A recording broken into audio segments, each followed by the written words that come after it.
Всем привет! Случалось ли вам видеть, как проект с абсолютно блестящей командой просто разваливается на глазах? Так вот, сегодня мы вскроем один скрытый дефект, который, оказывается, заложен в саму ДНК большинства проектов. И этот дефект, он не имеет ничего общего с талантом людей. Вообще.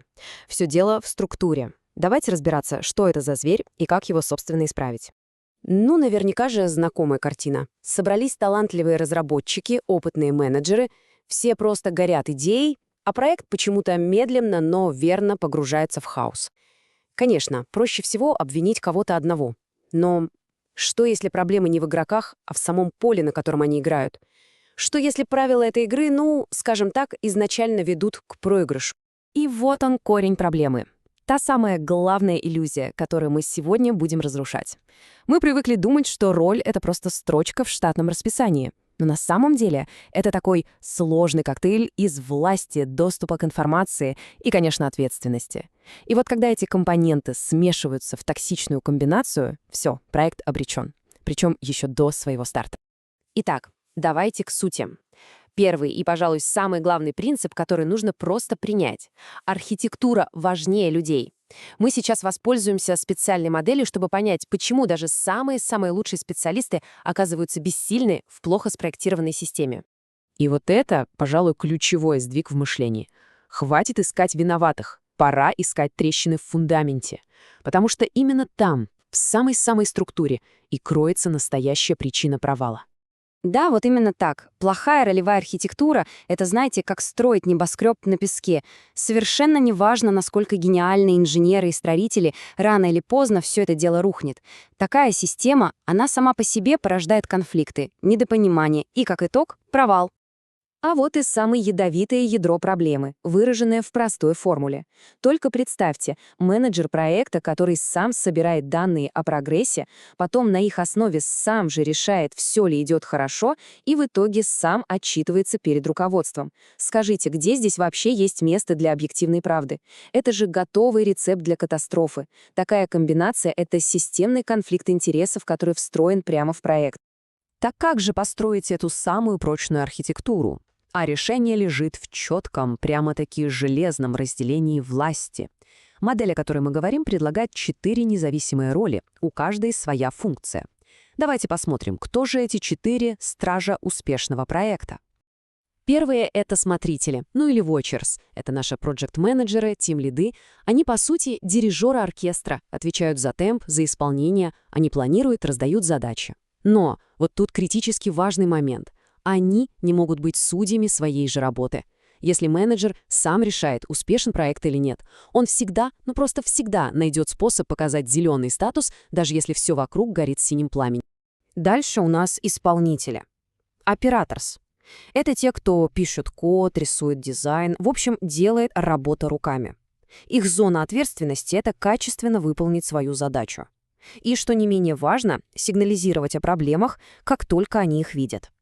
Эта модель их защищает. Их нельзя обвинить в провале всего проекта из-за какой-то стратегической ошибки, которую они не совершали.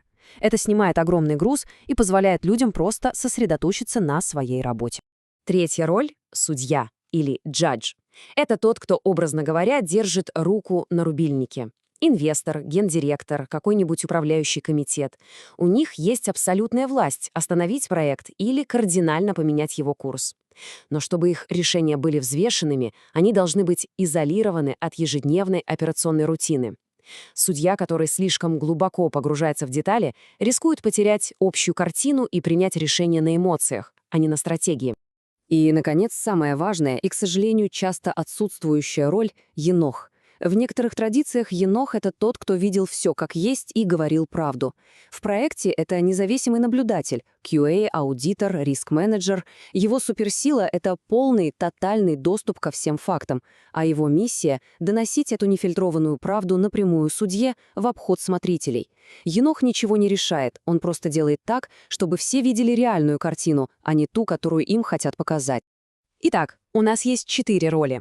Но просто знать эти роли — это только половина дела. Настоящая магия, или наоборот, черная магия, начинается тогда, когда эти роли начинают смешиваться. Давайте-ка посмотрим на самые опасные запрещенные комбинации, которые превращают проекты в руины. Смотрите, слева у нас хорошо укрепленный замок. Это здоровая архитектура с четкими границами и правилами. Каждый знает не только то, что он должен делать, но и чего ему делать категорически нельзя. А справа — клубок хаоса. Это такой типичный проект, где все держится на гибкости и фразах вроде «ну мы же как-нибудь договоримся». Такая система — это просто пороховая бочка, которая ждет своей искры. А вот и 3 смертных греха проектной архитектуры. Первое. Енох не может подчиняться смотрителю. То есть, если отдел качества отчитывается перед менеджером по разработке, все, пиши пропало, плохие новости никогда не дойдут наверх вовремя. Второе. Смотритель не может быть судьей. Если менеджер проекта сам решает, успешен его проект или нет, это же прямой конфликт интересов. Вот эти нарушения и создают те самые знакомые всем проблемы. Ну что ж, хватит теории. Давайте проведем быстрый чекап любого проекта. Это займет буквально минуту, но, поверьте, результаты могут по-настоящему шокировать. Нужно честно ответить всего на 4 вопроса.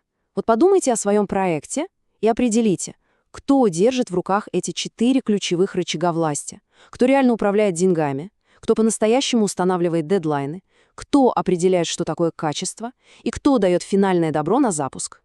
А теперь, внимание, запомните это число. 3.